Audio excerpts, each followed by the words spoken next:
Welcome back to another episode of With a Grain of Salt. I am your host, Isaiah Salter, and I appreciate each and every one of you for tuning in for yet another week. I am super excited for the guest that we have today. We have the one and only Emad Rahim. Emad is an author, educator, speaker, community leader, honorary PhD recipient, which I want to hear about, and a plethora of other things. Emad, I appreciate you joining me today. Hey, I appreciate you having me. How Absolutely. you doing today? I'm doing great, man. It's like I was saying off camera, I've been super excited to, connect and meet you in person. So this is truly an honor for me, and I appreciate you taking the time out of your busy schedule to come out I'm here. flattered, man. I'm happy to be here. Absolutely. I want to start with a question that's kind of a little against the grain a little bit, and that's what have you devoted your life to? I devoted my life to connecting people. Really, I've been able to prosper in my career, in my journey in life, just because someone connected me with the right people, with the right resources. So I think being a resource connector in regards to people, opportunities, education, I think that's what I was brought here to do. Yeah. Right. When we look at anyone's background, right? You and I just got done talking about a human capital, right? Those people that do very well in life, it's often that foundation that someone basically helped them develop, right? The stronger the foundation you have, the better you off in life, right? Education, faith, family, ethics, values, all those things. But there are a lot of people that don't have that foundation. And in order for them to move forward, it's easy to talk about, hey, I have the next best methodology or get this certification, right? But if you don't have that foundation that comes from having the right people, at your corner, having the right morals, right, and ethics, it's very difficult to use those resources to further your career and opportunities. That's so true. And what do you think, speaking about foundation, what were those early years like for you that kind of helped you build that strong foundation that you kind of stand on today? Yeah. What were some of those early experiences? So I was a lost kid, right? We came here as refugees in the early 80s from Cambodia. Wow. I'm a genocide survivor. I was born in a concentration camp. I lost my father, older brother. So when we came to the United States, we had nothing, right? So there was really no foundation. It was survival mode. Wow. And I think a lot of young people, when we look at how society, is currently, in regards to where we are at, people are in survival mode, right? And when you're in survival mode, it's very difficult to evolve. It's very difficult to elevate yourself, right? You're always like living paycheck to paycheck. You're not looking at 5 years from now. You're looking at 5 days from now, right? So I was that kid, always looking at 5 days from now. I was also homeless at one point. And it took a guy by the name of Willie Dardell, who was a vice principal at Fowler High School, who saw something in me and refused to give up on me, right? So when other teachers were like, hey, high school is not for you. And I actually had this conversation with my high school counselor. Like, she was like, high school's not for you. Wow. You should pursue a GED. Basically, like, you should give up, Yeah. right? This is not the right place for you. And at the same time, I didn't fault her for that because I was a troublemaker. I was causing chaos, right? Yeah, They just wanted to get rid of me at Yeah, that I point. feel you. But Mr. Dardell was like, no, there's a better way, right? And he was one of those teachers that said, hey, if you meet me halfway, and I see that you're trying to meet me halfway, I will make sure, extend my hand, and make sure you have what you need to be successful, right? So because someone like that gave me that opportunity, it only makes sense for me to continue that pay it forward type of mentality. And then as I progressed in my early adult life, there were other people that did the same thing, that extended themselves, extended their time, their resource, money even in regards to like paying for certain things that I couldn't afford, like my textbook, even down to simple things like a college application. Like, we think these things are very tangible, Yeah. right? But when you're looking at a college application and you might be struggling with like food insecurity, right? That $100 go a long way, Wow. right? And then you're thinking about, well, a textbook is $200 sometimes. If you're like looking at biology, chemistry, if you're a college student, right? That's expensive stuff. So you're looking at that and you're like, that's a meal for a month right there. And you have to make those decisions, right? And it's an easy decision. Like, I'm not going to starve, right? Right. Yeah. Right. Absolutely. Absolutely. So I think, like I said, it's very important. And going back to what we're talking about is laying that foundation. And there were a lot of people that saw something in me that was like, you are, you have the opportunity to grow. You have the opportunity to do more, but you need that foundation. And I'm here to help you lay that foundation. That's beautiful, man. Yeah, And touch on like what was that moment that kind of made you switch? Because obviously growing up a troublemaker and stuff, and people can foster what they see in you, but I think it takes us as individuals to be able to, something happens externally or we just finally hit a wall and we're like, I got to change. Yeah. So the situation with the vice principal, Willie Dardell, that was one part of it, but I still was a knucklehead, right? It's not like I flipped the switch and I changed. So even though he was the one who pushed me to complete high school, Yes, sir. but I barely graduated high school, right? And when he brought me to Onondaga Community College, which is the local community college here in Syracuse, New York, no one explained to me what college was, right? If you're a first-generation college student, no one explained to you this is what you need to do going forward, right? In high school, often you have teachers that would tell you if you just show up, you pass the class. Just hand something in. So when I went to high school and I did that and I failed, I mean, when I went to college, right, and I did that and failed, there was no plan B. Like, no one explained to me what's next. And I remember just treating, college like 13th grade, right? Because that was the only reference I have, right? There was no one in my household, in my community, that went to college that came back and said, these are the things you should do. Wow. These are the people you should speak to, right? So I was making all the wrong decisions, making all the wrong moves and so forth. And I remember there was an amazing professor by the name of Nicholas Poulos who passed away a few years ago. So I had this course. It was Human Services 101, right? Sure. And it was like 7 a.m. in the morning, right? That's the worst time for That's a horrible. young person, right? Yeah. But I also worked an overnight shift. I've always was a non-traditional student in a sense. I always worked full-time, part-time, just hustling, right? So I was working as a security guard, and I did an overnight shift.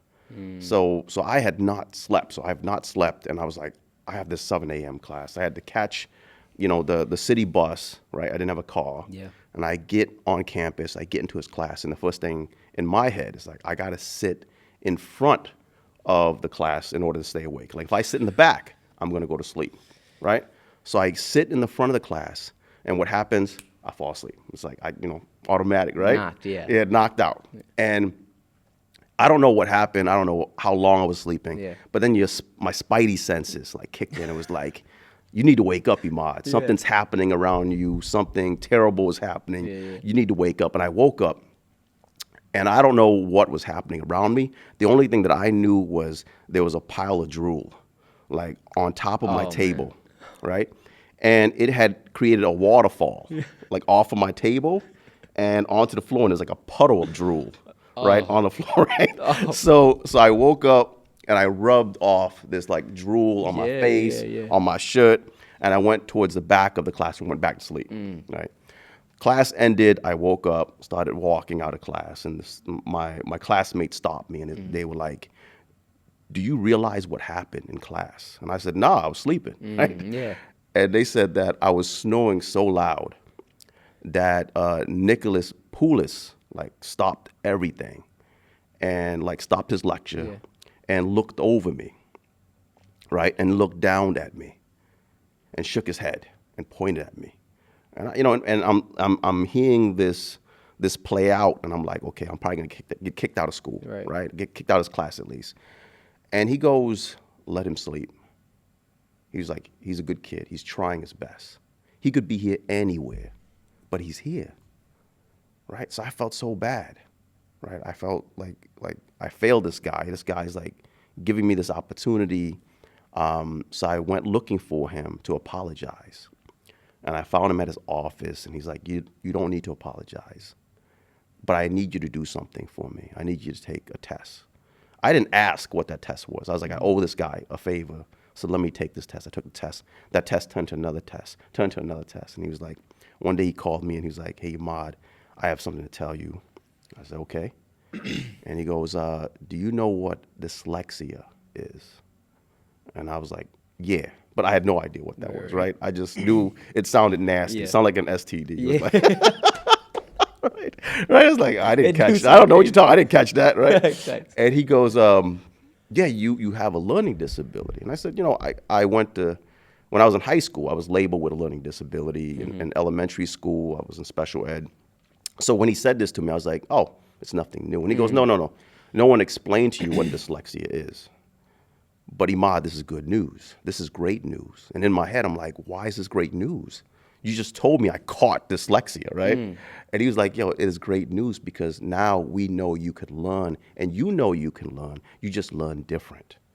And people were not teaching you correctly, and you were not given the right tools, the right resources. And now that we know that, I'm here to help you. And this man like stuck by me, right? And I went from a person that barely graduated high school, that lost my EOP scholarship at the community college, was placed on academic break. I was about to get kicked out of school, right? To being a B student. Like, it wasn't overnight, but those resources, that extra time, that's someone advocating me, right? So I went from someone that didn't really hate school, but feared school, right? Like this was, like I feared it because it was something that I didn't understand, that, I would study all day and fail exams left and right. I couldn't even, sometimes I would take notes and have no idea what I wrote, right? Dang. Right? It was like just nonsense, right? Yeah, A man. different language at times. And then all of a sudden it was like that light bulb, like went like just turned on, and I went from the struggling students to like B's, A's, and got my associates, then my bachelor's, and things started accelerating. And it was like Kanye West's first album. Yeah. And it was like, I loved it. Like, I loved every moment of it, right? Yeah. So instead of being a college dropout, I was like, yo, I'm determined. And I remember I got my master's, and then another master's, and then a doctorate, and then eventually another doctorate, right? And then eventually I got an honorary doctorate from another university. And since then, I've been a dean at 3 universities. I've been an endowed chair and professor. I've started multiple businesses. I've been an equity partner at several companies, and I've all done that in my own, in my own terms, right? And in regards to when you do good things, when you have a portfolio of successful projects, organizations and companies eventually come to you, right? I read an interview, from Denzel, because Denzel Washington's talking about retiring, right? And he's like the GOAT when it comes to acting, right? He is, yeah. And he said he has not been required to audition for a role in decades, like maybe the last 20 years, right? That he has not had to actually sit down and audition like everybody else. Why? Because he's the GOAT. Yeah. Right? So So real, man. So when you create a portfolio of successful like projects, like I completed these projects, like I've completed not just tasks. Everyone has tasks, roles, and responsibilities. But when you can say that, hey, I created this for these organizations, I accomplished this for these customers, right? Then you have this portfolio that basically proves your weight, right? So if you have that, if you created that, you could leverage those opportunities instead of having to interview and fight for those opportunities. That's such a good point, man. And before we touch that, because I'm happy you went into like the leadership role and stuff. I think I just want to shine light on that professor, because I think in education it's vital, and that just goes to show that our teachers, our professors, our administration can really change the trajectory of a kid's life. I'm working in the school system now as a life coach with Good Life, and I'm starting to see things that I wasn't able to see as a student. I'm starting to see how teachers move and administration move, and how important it is to foster that type of just direction for a kid. Yeah. Because he could have easily just been like, oh, this kid is dumb. He can't learn and stuff like that. So I just want to shine some light on him, man, because that's amazing. And I think a lot of people watching who maybe are in, teaching or professing or in administration, things like that, could really take note of really paying attention to the kids that maybe be the outliers, but that's not a negative. Yeah, no, it just definitely. means, like you said, it's different. And before we move on, what's some advice that you would give to a kid who's coming over here from a different country, maybe coming from a tough, place, and they're a first-generation college student, or, they don't have anybody ahead of them to kind of look at as an example or a mentor to kind of help them guide? Like, what's some advice you would give a kid like that right now? I think that's a great question. What I didn't know, what I know now, is college is like a blank canvas, right? Like, what happened in high school, it's gone, right? Those people are no longer with you, Wow. right? Your journey is now different, and you can control that journey, right? There are resources on campus that I didn't know existed. I didn't take advantage of it because no one explained to me, like, this is for you. You're paying for this, right? I didn't join any clubs, right? I didn't go to any games. I partied a lot. Right? That was pretty much it. I didn't take advantage of like these advisors, both career and academic. So being on campus, you are paying for so much more than the curriculum. You are paying for lifelong friendships, right? You're paying for transformational experiences like study abroad, internship, apprenticeship, right? You are paying for activities that would transform who you are as a person in regards to joining sororities, fraternities, engaging in student clubs, right? Leadership clubs, academic clubs, and also look at your professors as potential mentors and coaches, not just your teachers, but these are people that have the ability to also change your life. Because if you're looking to pursue grad school, you're looking to pursue a PhD, or looking to pursue a career, often these people have that network and access, right? But we often, as new students, you come in, and it is intimidating, right? But we often create this brick wall in regards to the relationship, and that brick wall prevents us from stepping outside our comfort zone, right? This is the best time to step outside your comfort zone and create a new environment for you where you could prosper, right? And often that's the struggles that we've created these boundaries that we have in our heads, that we were raised in, and when we step on campus, we bring that baggage, right? And that baggage says, "Oh, I don't do that, right? I can't do that." Right. Or a person like me would never do that. And because of that, we're stuck in that type of mentality, and it doesn't allow us to grow in this new environment. That's so true. So just embrace open-mindedness, and like you said, it's a blank canvas. Yeah. I'm going to touch on that real quick. As an athlete, I experienced that a lot. Like, a lot of people who were on sports teams and stuff like that would never step outside of their circle. No, the clubs isn't for me. Oh, no, LCTV, I don't know what that is. And I realized, man, through, like you said, my curiosity of talking to professors and viewing all these people as mentors, like, how much opportunity was outside of that circle that I was in all day, every day, man. And it really did change my life. It's the reason that we can sit in a room like this now and have this conversation, because I was willing to kind of step outside my comfort zone and meet people who weren't in my arena, as you would call it. Because this environment that we're in right now, you probably didn't know existed. Did not know existed until I started doing some research, learning about him, and then going here, and they're like, LCTV. I'm like, what's that? Come down here, come to the club. I come to the club. Hey, we let kids use the cameras. I'm like, yo, like, this is crazy. You know what I mean? So that's amazing. I want to know, what was that that junior and senior year like for you in college when you were trying to figure out what you wanted to do? Were you clear on kind of a path, or did you have a little bit of uncertainty as the next step? And how did you navigate that leading to where you are today? There was a lot of uncertainties. I didn't have like a traditional junior and senior year. I mean, even back in high school, it was like I was always on a grind.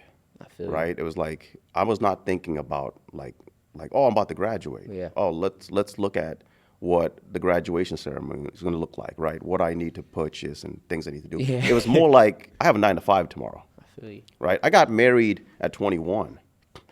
Right? So when I got married, it's like I have new roles, new responsibilities. Wow. I've been taking care of my mother since high school. Like my mother's always, kind of been the backbone of the family, but she's always had health issues. Yeah. Right. So me and my siblings have always taken care of my mother, and I've always taken care of my siblings. So that role and responsibility is very different than other people. Right. So it's always a hustle in regards to what's next. But what's next was always like, how do I get food on the table? Right. How do I pay rent? Right. To be honest, man, I believe those opportunities that came at me was based on pure luck sometimes. Wow. But when I saw those opportunities, I was ready to take advantage of it. There are a lot of people that see opportunity and they don't take advantage of it, right? They may hesitate, they may find it intimidating, right? Or they might not know what it is, and they're like, how do I take advantage of this? And I've been able to do that. So let me give you an example, right? So, I teach entrepreneurship as a professor, and I have a few businesses, and I'm also an equity partner at a media company based out in London, right? Now, how do I get to that point? Like, I don't have an entrepreneurship background in a sense, right? I didn't go to school for entrepreneurship, right? Most of my early years of education, undergraduate education, was in human services and social work. But those tools of human service and social work allow me to listen to people, allow me to observe people, right? Allow me to understand people's body language, allow me to communicate with people that often business people sometimes struggle with, right? When they are focused just on the management side of it, the logistical side of it, the financial side of it, right? So because I was a non-traditional student and I was learning non-traditional education in regards to being an adult student working full-time. So much of my education was a mixture of like evening classes, small group classes, and then online class. And this is like online before the online revolution took off, right? We're talking about late 90s, early 2000s.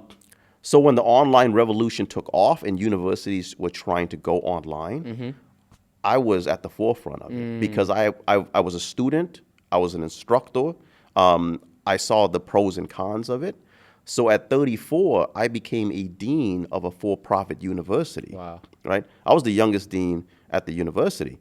But because they were for-profit, this was like a startup company. And I was able to push and grind and do things that a lot of the traditional schools and the traditional programs couldn't do. I was building like MBAs, in a matter of like 6 months, where an MBA sometimes take a year or two based on like committee accreditation and all these other expectations and requirements. And I was pushing and managing, millions of dollars of technology as it relates to online platforms, right? And once I got that done, all these other opportunities came about, and I took advantage of that, right? So I was helping start up institutions or traditional universities that were now like, hey, we need to go online, right? And I became their consultant or a business advisor, and that kind of pushed my business at the forefront because now I was helping traditional universities, even Syracuse University, for example, help build online curriculum, right? And because I could do that anywhere, I didn't have to live in a big city, right? I could build I could build curriculum. I could build a degree program for Duke, for Pepperdine, and don't have to live in California or don't have to live in North Carolina, right? I could live in Syracuse and do these things, right? But that's what I'm saying. It's like I didn't go to school for that, in a sense, right? I didn't go to school to build online curriculum to help start up companies. But that opportunity developed through my experience of being a student in a non-traditional environment, and I took advantage of it when I saw it. That's good. Right. That's good. And do you think that there was kind of like you were searching them out? Like did that kind of come from your hunger of wanting to, obviously it started with putting food on the table and then it kind of turned into like a fire to keep on building. Do you think you were really searching out these opportunities, or did you just have the right I think lens? Once I saw that this opportunity was growing and I could take advantage of it, then I started searching for it, right? And to be honest, it wasn't like when COVID hit, now we're going on 4 or 5 years since COVID hit like that level. I had to pivot even greater because these traditional universities are now forced to go online, right? And all of a sudden, these opportunities just started like growing. Right. Right. And then I ended up becoming a dean at another startup nonprofit university called Claremont Lincoln University in Claremont, California. And I still lived in Syracuse and do that. Right. So sometimes opportunities will grow and evolve, but it's not necessarily the same opportunities you had in the past. And it requires you to pivot and be agile. It's good. Right. And I think a lot of people, they try to basically create a methodology or a best practice, and they try to do the same thing over and over and over and over again, and it looks exactly the same. Right. And eventually they catch on to that. Organizations catch on to, like, you're building the same thing for us as you built for our competitor. Right. So when opportunities grow, you have to understand sometimes you have to evolve. Like, that organization or that person or that institution or that community is evolving, and you have to be able to evolve either with them or above them so you can lead them through this evolution. That's good. Yeah. And I've also realized in my life that the greatest opportunities that have arisen have brought me a certain sense of fear, because you kind of have to put yourself out there. Yeah. What was it for you that allowed you to kind of feel those emotions and still do it anyway? Because a lot of people, that is the number one thing that stops them, is the fear of, oh, like, what if it won't work? Or, oh, I just don't know what's on the other side of it. Or, man, like, I don't want to look stupid, or I don't know anything about this. Like, what made you just say, I'm going to do it? You know, so here's the thing I find. As I get older, and we talked about age just a minute ago, February, I'm going to turn 47, man. It's crazy. Doing your thing, man. Doing your thing. But as you get older, your risk tolerance, changes. It gets smaller, right? Because now you have more responsibilities. You have a mortgage. You have children in college. You have a wife. You have all these responsibilities and people that rely on you. So if things fall apart, other people's lives fall apart with you. Man, it's so real. Right? Where you're young, this is where I say this is the best time to to open up those opportunities and see risk as more of a positive thing than a threat. Come on. Right? So I listen, like, one of my favorite podcast person is Scott Galloway. He has Prof G, and he talks about investment and everything. And one of the things he talked about is failing fast. He said failing fast is the best thing that can happen to you as an entrepreneur, as an investor. Wow. Because when you fail fast, then you made a mistake. You learn from it and you pivot, right? And then you move on to the next thing. So real. But he goes, when you fail slow, you're dying slow and you don't realize it. And I was listening to this and I was like, what does he mean by that? And he was using an example of, he had this company that he started. And he was investing all of his money into this company because he's like, this could be the next Facebook, this could be the next Google, right? So every time his salary, bumped up, he would invest more in it because he's like, this is a great opportunity, right? But what he didn't see was that the company was failing, but it was failing slowly. It would you have companies that would have, one day they struggle, one day they jump up, but they never break that glass ceiling. Yeah, I feel right? you. They go up and down, up and down. And he was like, it went up and down for the next 5 years, right? So he said he had an okay salary as the CEO and founder, but he could never get it to that point where it breaks the glass ceiling. Wow. If he knew that it would never break the glass ceiling, like the company, he said, never broke the glass ceiling. And because of the system, because of what they sold, because of the business environment, in 5 years it died. Wow. But he said in 5 years he wasted his life. Right? That this risk basically just grew. And look at all those opportunities that he missed out on because he was so focused on this. So focused on this thing. Right? So he said when it comes to risk, when you're young, like taking advantage of risk and failing fast, he said it's a blessing. Come on. Right? Because now you can move forward to the next thing. You don't have to look back. It's done. Let's move on to the next thing. Right? And next thing and next thing and next thing. And you learn from it and you grow. Right? And people that fail with you, they're learning with you. They're moving with you. Yeah. Right? Until eventually you learn from your mistakes. You have some best practice. Right? You have some opportunities in front of you. You know what decisions make sense because your past mistakes tell you what's right and what's wrong. Right? And you continue until you find that niche, until you find that opportunity that makes sense for you. So Right? true. Right. But don't fear it. Like, embrace it. That's what he was saying. I love that, man.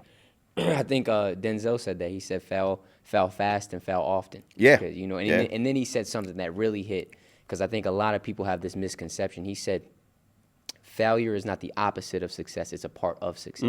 And I love that. Yeah. That helped me so much, because Yeah. I think we fall into this trap of perfectionism, thinking that if we do things wrong, or we mess up, or we make a mistake, or we fail, then we're not succeeding. Exactly. But like you just said, it's like you can reflect on those moments, and that's actually what helps you succeed. Exactly. That's beautiful. Yeah. Yeah, that's and, beautiful. And you know, and I think the biggest mistake we have now is that there's so much information out there. So true. Right?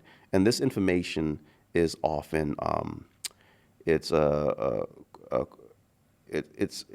it's managed, right? It's how do you say that? It's basically it's choreographed, right? It's like someone basically is creating this image, this information. It's curated. It's curated, exactly. It's curated, right?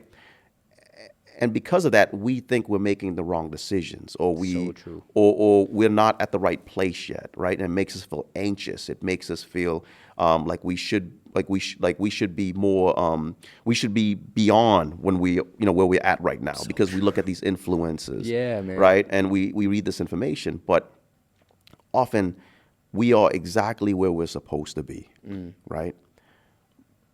But now going forward, we have to make the decisions to elevate ourselves based on our needs and based on our circumstances, right? And not take those ideas and those images that we see other people are doing that is curated, Yeah. right? So true. Yeah. Yeah, because that brings up a really good point of that's another thing that, especially people my age, we fall into the trap of just taking the safe route, because we're looking at everybody else and just trying to imitate what they're doing, rather than following what we feel is right for our life. And Yeah. I've realized when you follow your heart and you really follow your desire and that inner voice that's telling you go this way, it's usually in the direction opposite of everybody else. And that's Exactly. incredibly scary. Yeah. What was that for you when you were pursuing, these different opportunities and things like that? How were you able to stay in your path and not fall into the trap of looking to your right and left too much? Yeah. The thing was, it got to the point where I really became excited with what I was building. That's Right. so good. That's so important. Right. The thing is that, I was mentoring this young lady because she was struggling with her job, and she was talking about how much she hates it. And I was like, then why are you in it? But she's like, I love what I produce. Ooh, I never heard that before. Right? She said Ooh. she hates the 9-to-5 thing, but she loves what she produces. And I was like, say a little bit more to that, right? And she was like, I love how people feel when I provide this service or when I complete this task, right? So I produce something that makes someone feel great, and that makes me feel great, right? So one of the things I told her, which I actually follow, is that I don't take on jobs, I take on projects, right? Because when I take on projects, I focus on output, I focus on outcomes, I focus on goals, right? And goals could be 3 months, 4 months, could even be 2 years, right? But if you're focused on the 9-to-5, you can end up like dreading your job, because now you're like looking at the clock, right? That's so real, man. But if you're looking at the output, almost like a student, right? Like sometimes students, it could be a great experience because you're like, hey, I'm focusing on these outputs, right? But if you're like there for a piece of paper, you're going to dread it, because every grade is like a good or bad. It's like a win or So lose, true. right? But if you're looking at the experience, like what she was saying, she's looking at that production side of it. Like, what did I produce, right? So when it comes to like that thing that made me step outside my comfort zone was I love what I was creating, right? I was creating a legacy, right? So when I moved on from one organization to another, I'm like, I'm not looking at it like I was a dean or I was a vice president. It was like, no, I created these things, and they're still there, and they're still being used. Yeah. Right? So when I go to another organization, I'm building something else. So it's like, it's always project management, right? Because you're trying to build this legacy, right? So when you move on from one organization or one institution, or even if you are a mayor of a city, it's very project based. Like I create these policies. Yeah. I pass these laws, right? That's your legacy. That's those outputs. That's what that young lady was producing, right? And I find that is more satisfying, right? Because if you're stuck in the 9 to 5 mode, you're also stuck in that salary mode. You're like, oh, I'm making $80,000. I'm worried to leave this job, right? I'm worried to get fired from this job, right? Versus looking at it from like, no, the $70,000 paid me to create these products, this output. The output is done. I can move on to another job now. It's another project, right? And the great thing about projects, it doesn't have like a 9 to 5. It has deadlines. Yeah. Right? And as long as you manage your deadlines, you can manage multiple. Now you can juggle. Now you can do everything you love. Never thought of that. Yeah. I never thought Yeah. of that. Yeah, because you work 9 to 5, now you're stuck. Right. Right? I'm not saying you shouldn't work a 9 to 5. Right. But if you look at that job as project management, then you identify other things you could do and take advantage of. I like that mindset because Yeah. that's almost like it's almost like looking at your whole life as a project. It is. And the 9 to 5 is just a step to the greater project. Yeah. Right. A lot of people feel stuck Yep. in their job. Some people like me, I understand there's certain jobs that I might have to work, but it's just temporary feeding, the end goal of the project. Yeah. So I bring gratitude to it, and I don't feel stuck in it. Yeah. You know what I mean? And Yeah. I never thought of it like that. Yeah, but you're also producing outcomes. Right, Right. yes. So in your role working with young people Yes. at high schools, you're producing an outcome. Yeah. Right. You are I am. changing someone's life, and that's how you could look at the salary, but you could get that salary doing other things. 100%. Easy. Right. Yeah. Right. But at the end of the day, what satisfies you is most likely what you're doing for these students. 1,000%. Right. I wasn't willing, because I got an information systems degree. I could have easily graduated and got a job making 80 to 100K. But for me, I'm a very purpose-driven individual, and I really care about enjoying what I'm doing or having purpose behind what I'm doing. And so every time I was taking an information system class, or I could see how it helps people, it just wasn't aligned with me and my gifts. And I was like, I'm not willing to just get into something just for the money. I want to find something that, really has meaning to me. Yeah. You know what I mean? Yeah. So that really helped me. That's a really good point. What would you say is your passion or passions? Like, if you could kind of simplify it. Like my passion is always tied to, really in the last, I would say 5 or 6 years, is community work. Right, is working with nonprofit organizations, foundations, to kind of pivot in regards to how they serve the community that they're in. Yes, right.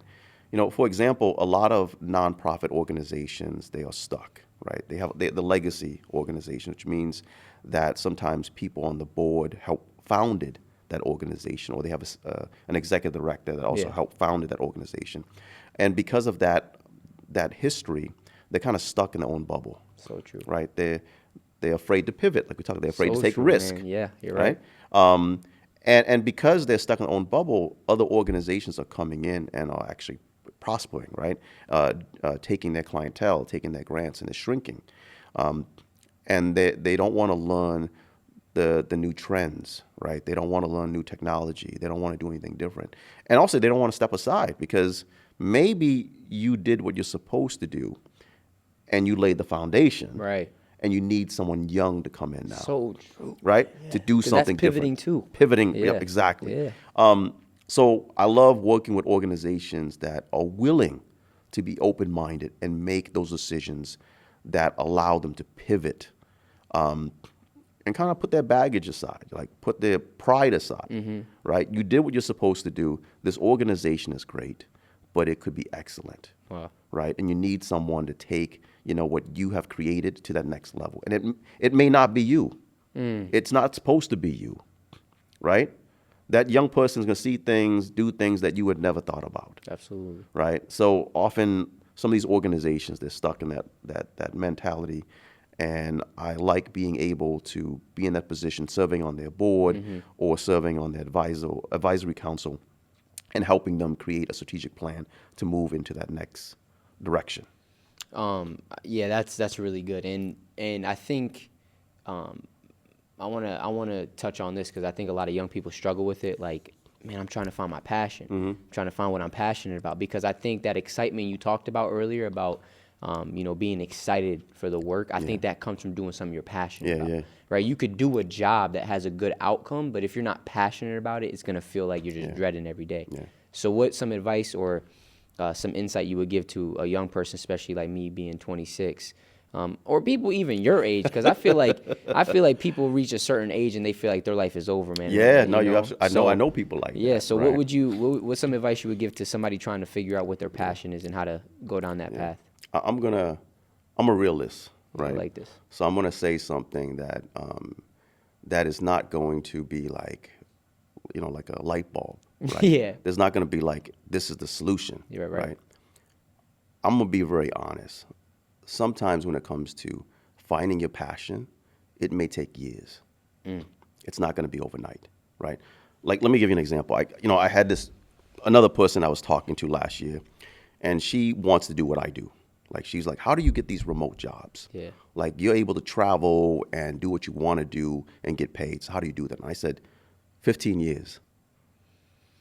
And she was like, she did not want to hear that. She's like, what do you mean? I was like, it took me 15 years.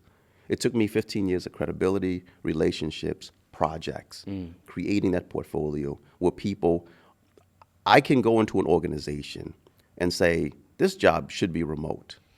And they're going to consider that. But if you go into an organization and say this job should be remote, it's based on what? Yeah, who are you? Who are you? Right? Literally, yeah. Right? What is your experience? Right. What is your background? So what I'm saying is that sometimes when you get into an organization for the first time, learn the ropes. Build that foundation. Right? Like, working remotely at my age means something different than your age. So true. Right? And to be honest, there's probably more advantages of me working remote than you, right? And let me explain. Because everything that I talked about here is based on relationships, based on human capital. You don't build strong transformational relationship remotely.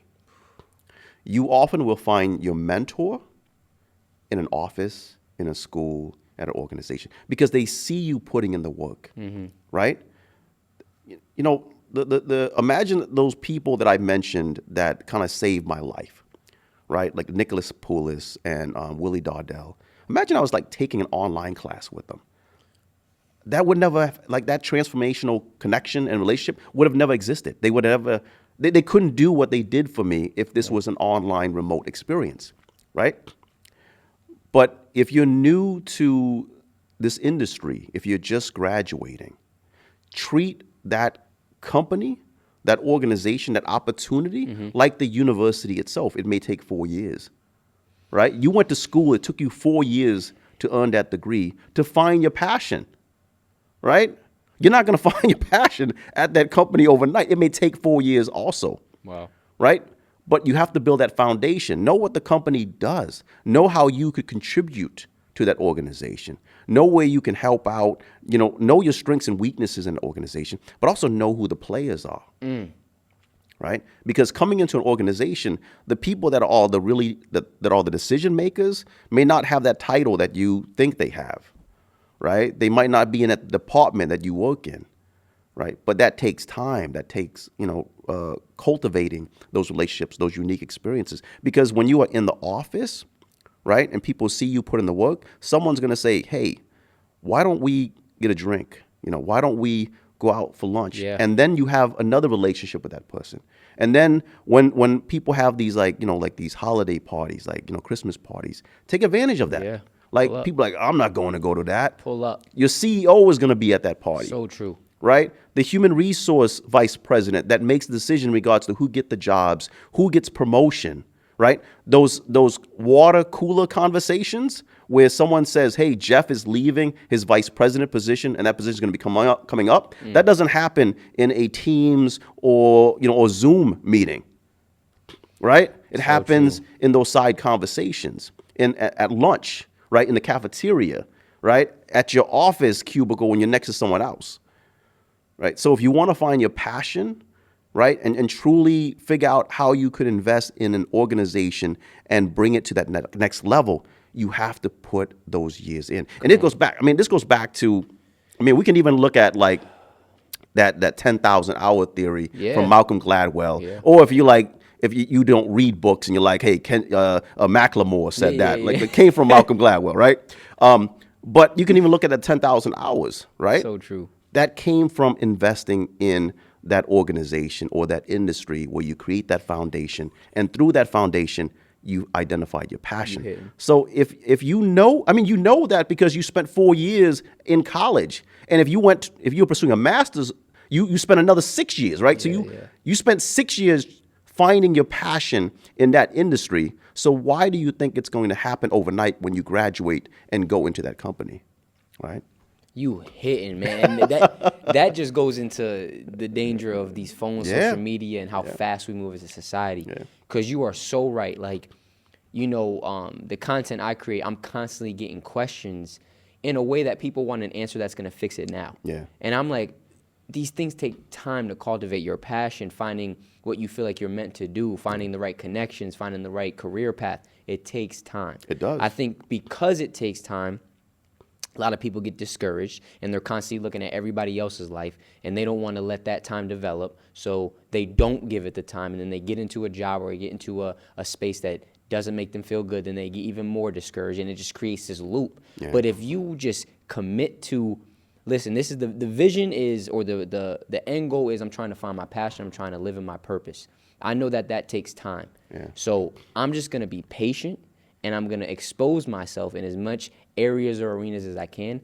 Good things will happen from that. Yeah, yeah. Good things will happen from that. That's great advice. Yeah, and you said the word expose, Yeah. right? And often that's back to the comfort zone. Yeah. Right? So if we see ourselves in this like career path and we have this like linear way of thinking, we don't see all these things that are happening around us. Oh, dude, you hitting. Right? You hitting. Yeah. That's And so you know, true. and sometimes that comes from how we were raised. Like Yes. if we grew up in a traditional like blue collar family, right? When you graduate college, get a job. That's it. Don't worry about what that job is. Just get a 9 to 5. And it's going to pay well so you can help the family. Yes. You need insurance, Yes. right? You need a dental plan, right?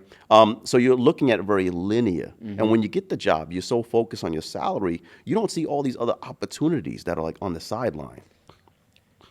That's so good. Yeah. Because all you're looking at is a check. Yep. And the security. Yeah. And it's really a false sense of security when you really think about it. But that's a really good point, because I think that's something a lot of people struggle with is when you do put yourself out there and you start to, want to go, a different path and follow your heart, follow your passions, whatever it may be. Sometimes you got to let down the people closest Oh, to you. yeah. And that's hard to do. Oh, yeah. That's Oh, yeah. hard to do. And I don't, I'm blessed to have, parents and a family that really supports the path that I'm on. But I see it all the time, man, just parents being like, man, if you do that, you're not part of this family. Or if you do that, you're just not smart. Or Yeah. it just makes the kid so discouraged to even try something. Yeah. So I think that's why these spaces are so important, to give people different outlets to hear these topics and insights. An area I really wanted to talk to you about, because, this is one of the foundations of the podcast and the brand that I run, is faith. And I'm somebody I consider myself a lot more spiritual than religious. I'm very open-minded, and I love to hear people from all different backgrounds and cultures and perspectives.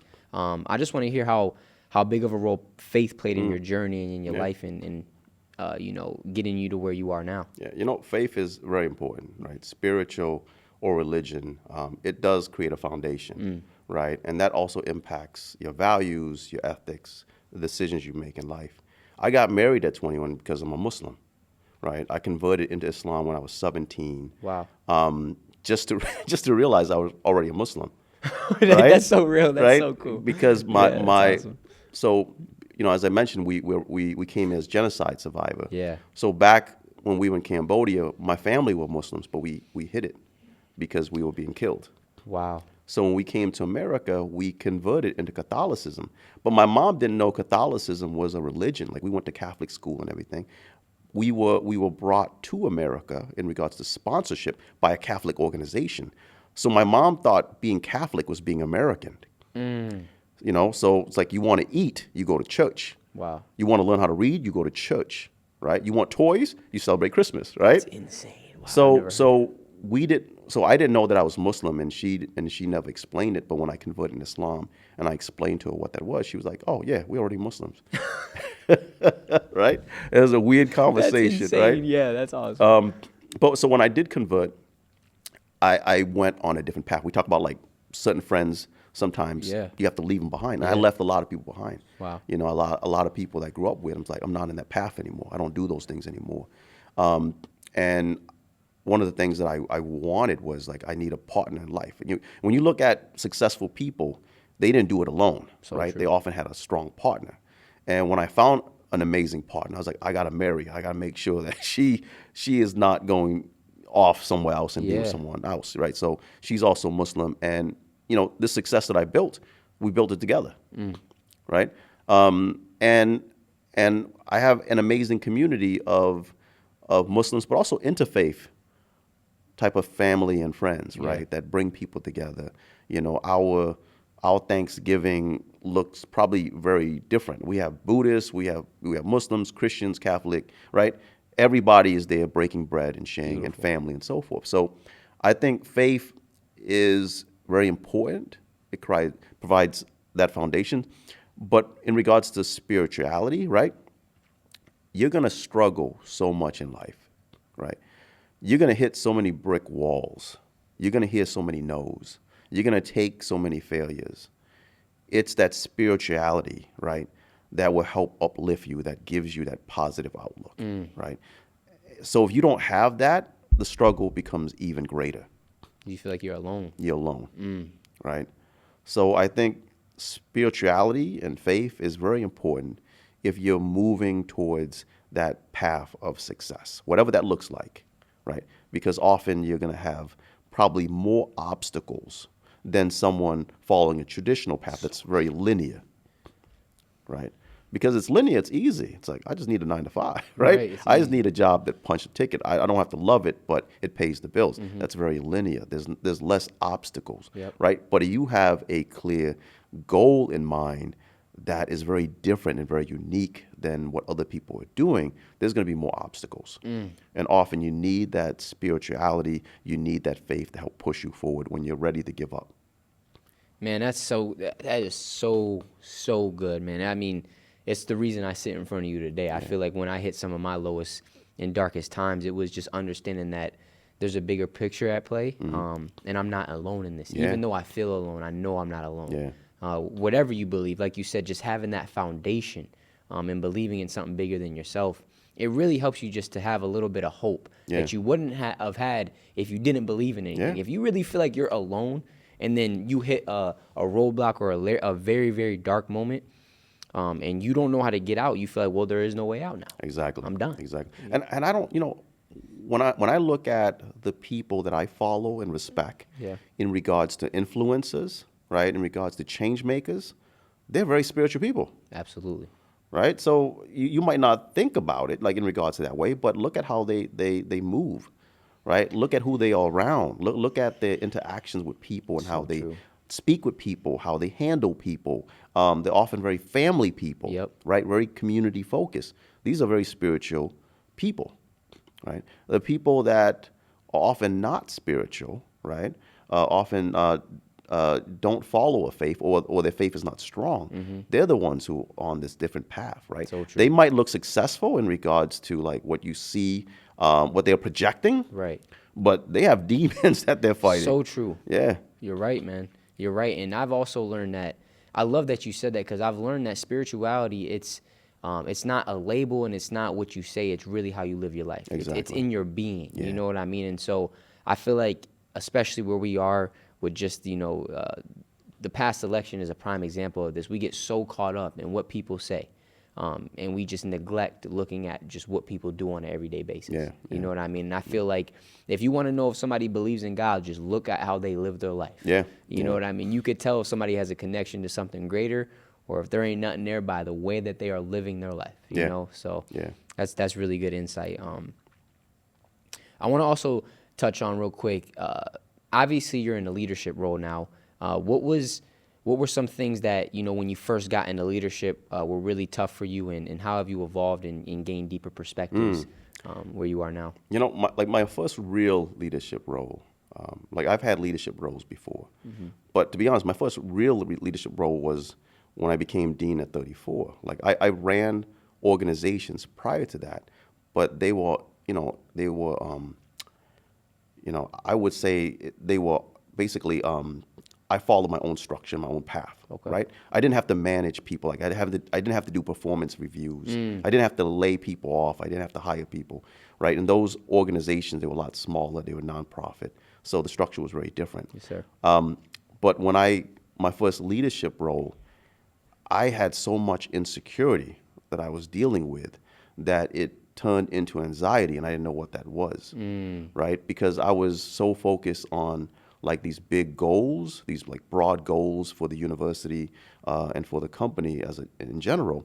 I didn't know how to coach and mentor people under me, Wow. right? So I knew how to delegate roles and responsibilities, but I didn't know how to coach people through them. I didn't know how to communicate, how to get these things done.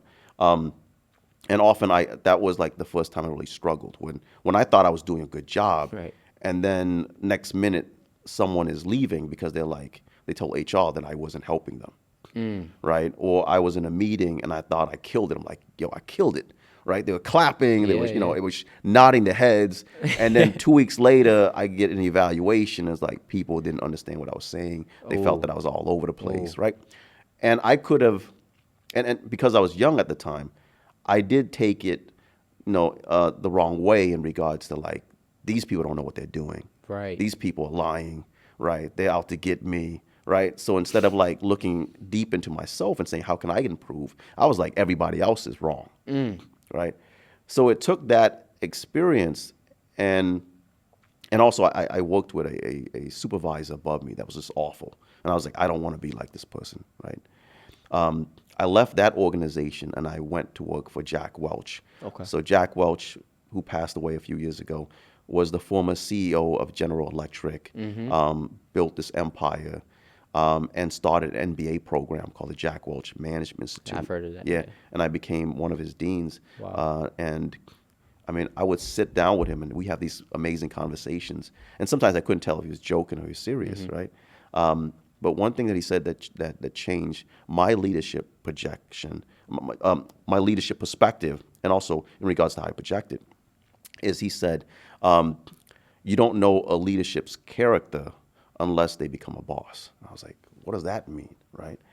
And he goes, I mentored a lot of people that were leaders because of their titles, right? They were vice presidents, they were general managers, but they were never true boss in regards to like being the main decision makers, right, over people, over the company. Yeah, right. And he said some of these people that I mentored that went on to be CEOs of other companies, they were awful bosses. Like they were just out for the bottom line. They made the company lots of money, but destroyed the company and destroyed the people and so forth later on, right? They are making decisions based on their own greed and based on their own personal goals and so forth.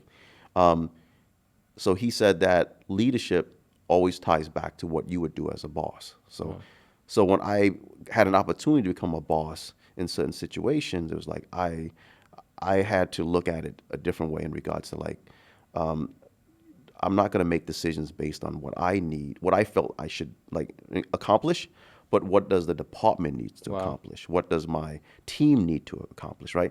And when I was young, I felt like I need to be upfront, right? Because I had this title, because I was the person that was hired to do these things. And if people don't see me, they may say I'm not doing my job. Yeah. Right? I realized what he was saying was like a true boss is you put people in front of you. You hired them to do the job. Let them do the job. So real. Let them take credit for it. You already have the title. You already have the position. You have the power. You have the authority. Use that authority to help other people, right? Because if they're successful, you're successful automatically, right? And he said the best bosses are people you just don't know because they're doing their job so well. You don't need to know about them. So good, man. Right? So now it's like, I don't need to be in front of everything. I don't need to put my name on everything, right? I just need to provide the right resource, provide the right advice, and being that resource linker that we talked about to basically move obstacles that are in front of the people that I manage to make sure they're successful.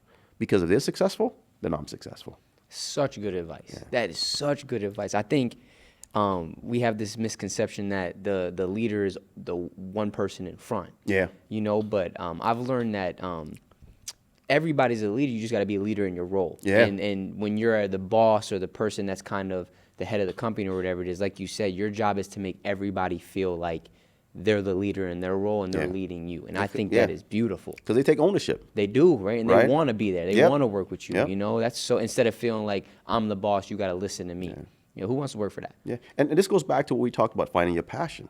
If you work for a person that does not give you ownership, that is not giving you authority, that is not mentoring, you're never going to find your passion. Right? So you need a great leader that helps cultivate that passion for you. Right. Right? They can see that. Right? A good leader will say, wow, man, Isaiah is amazing at this. He loves this. He works like a 9 to 5, but he is drawn to this thing. Yeah. And he's great at it. So let me cultivate this. Right? And that's what you need more of, like identifying leaders that identify those qualities in their people and push it forward. It's beautiful, man. And also understanding that it just left me, but it's okay to work for somebody. Yes. Right? It's okay to work for somebody. I think especially a lot of people my age, everybody wants to be an entrepreneur, everybody, self-employed. And that wasn't really a goal of mine. I think it kind of just, with the way that my life is set up, I think I've just been put in a position to have kind of my own thing and stuff like that just because of the grace of God. And I'm going to cultivate that. But just because you work for somebody doesn't mean that you're doing something wrong. I think it's about just working in the right environment. Like you said, being around people where you really feel like you're the leader in that role and you're able to operate in your passions and your gifts for the greater vision of whatever you're doing. You know? So don't fall into that trap of thinking just because you're working under somebody or working a 9 to 5 that you're doing something wrong. Yeah. I just wanted to put that out there. Some of the most successful people that we know about in regards to, like, they invented this thing, they created something. Often those people worked for somebody. Yeah, right. Right? And that someone gave them the resources, gave them the power, right? Man, yes. Steve Jobs was not the person who, he might have came up with the idea for the iPhone, but he didn't create it. He had programmers, he had designers, he had engineers, right? Because he himself was not an engineer, not a programmer, not a designer. Right. I mean, the dude had an arts background. He went to Reed University, right? He knew technology. He had great vision, but he had an amazing team around him to execute. So true. Right? So it's perfectly fine to work for somebody, right? But make sure you work for the right somebody. Come on.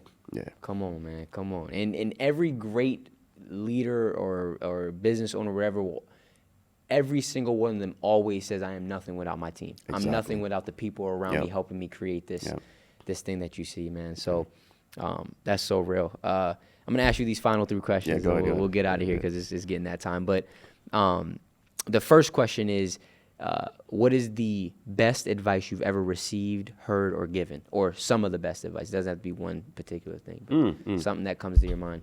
So I'm at the age where I'm looking at, it's funny, like I'm not looking at retirement, but I'm looking at like wealth building. Got you. Right. Got you. And creating legacy for my family, for my children, and so forth. So being patient for compound interest. Like, I didn't know what compound interest is.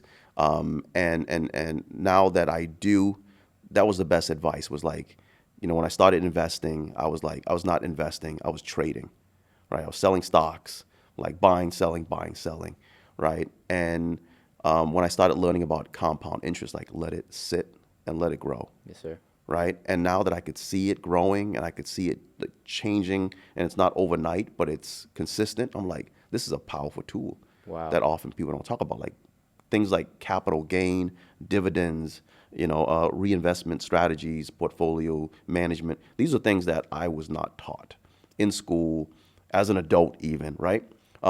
So that's the best advice that I've ever gotten, was like, basically focus on capital gains, like focus on letting that investment, those opportunities compound, right? And I feel like that applies to every aspect. That's everything, right? Like patient. Even your relationship, right? Compound. You gotta let it. You gotta let it grow. You gotta let it compound, so right? Don't be impatient. Yeah. So I might have to bring you back on for a whole episode just on all the stuff you just said, because I know me and a lot of my viewers, we not. Oh man, that has changed my outlook and the work that I do in the last few years. Was just like, I think COVID kind of changed it because everybody was talking about investment and opportunities. Yeah. But then when I started talking to older people and those people that are making the moves that I want to make, I'm like, they're serious in it, but it's slow. Right. It's not exciting. It's not Bitcoin. Yeah. It's not you're Dogecoin. Right. It's not overnight. Right. It's not overnight, but they are there. Yeah. Right. So I'm like, I need to take that route, So and that right. route makes more sense for me. Yeah, and I think understanding, financial literacy is so Oh, it's important too. huge. A lot of us, especially mine, I'm just now really starting to grasp certain concepts Yeah. because I've never been exposed to it, and it's like foreign language to me. You know and, what I mean? So and because we don't have that financial literacy, it makes it more complicated than it really is. absolutely. Right. It makes it does. more intimidating. It does. Very Right. scary. When it shouldn't be. I don't know how to. It's Yeah. like it's just a lot. So, the flip side of that, what is the worst advice you ever heard, received, or given? Man, there's a lot. Yeah, anything, right? anything. Yeah, that you think there's a a lot lot of people should avoid. Yeah. I think this goes back to our original conversation. It was like to stay away from risk. Okay. Right. I'm like, how I was raised was to avoid risk. Right. Take the safe route. Bad advice. Right. Bad advice. Yeah. Right. Focus on those opportunities that create that you could leverage. Yes, sir. Right. Based on your skill set, based on your experience. Right. And then use that to fuel your passion. I love that. Right. Passion is not something you have overnight. Yeah. And also sometimes passion, we might have passion, but sometimes we have to understand that passion may just be a lifestyle hobby, for example. Yeah, that's so true. It's never going to make you the money you think it is. Right. Right? There are a lot of people that are passionate in acting, for example.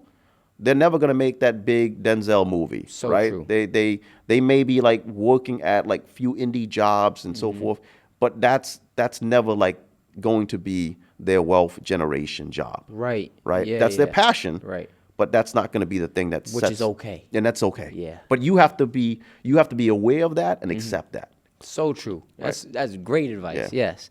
And then the last question is, if you could create one law that the whole entire world had to follow, what would it be and why? It's everyone has to learn financial literacy, Wow. like since elementary school. Yeah, that's real. Right. If you go to China, like math and finance is like embedded. Like the curriculum is embedded day one. From day one. Like, and they're, what's that instrument where they have to like little balls that they're moving? I forgot. It's like a very, I don't know if I've heard like of it. weird. It's like, it's like, it looks like a toy, but you have these balls. It's an instrument? It's like you move it around and you could use it to count. I forgot. It's like a very complicated word. We're looking it up after this. I got to see that. But they learn to use that because the numeric system that they follow, Yeah. is very linear in a good way because how math works, right? But they are very strong in that foundation right away, right? true. And when it comes to finances, even though we know how important finance is, we are intimidated by it. So true. Like my wife's like, my husband take care of my finances, right? And I'm like, my accountant take care of my finances, right? And that's the thing. Like the one thing we want the most is the one thing that we also so ignorant in. Come on. Like we all want to be rich, but we don't want to deal with it. Yeah, that's so real. Right? We'd rather like give it to our accountant or business advisor or financial planner. Or we say, I don't know these things. I can't learn these things. Yeah. So I have to pay someone to do these things for me. So financial literacy, man, is critical. Man, that's everything. Man, Emad, all I can say is thank you so much for taking time out of your day to come with me, man. I've enjoyed this conversation more than you know. And I know I speak for myself and the viewers when I say we got to have you back on for sure, man, because there's a lot more I want to pick your brain about. So I really do appreciate you, man. And if there's anything that, you want to say before we close, feel free to, but thank you. No, the one thing that I would, say to young people is please. Things don't happen overnight, right? And often it's okay to reach out for help, right? Like you have the opportunity to use your youth to your advantage, because when you're young, people give you that extra opportunity. They're not so quick to pass their opinion and perspective on it, because you're young. Right. You're still growing. You're still molding, Right. what you want to do in life. So you are at that point in life where you could make mistakes, and basically people allow you to make them So mistakes. true. Right? People want to mentor you. People want to coach you. But eventually you get to that point at your age where people expect you to know these things, to no longer make these mistakes, right? To know how to take advantage of opportunities and so forth. So when you're young here, take that opportunity to learn, to grow, to build your network, reach out for help, and find those mentors and coaches that will help you to move to that next level you want to get to. That's great advice, man. Thank you so much. You're Emad, welcome. Rahim, everybody. Appreciate you, man. Yeah. My guy. No, thank you for having me. Yes, sir. Absolutely, man.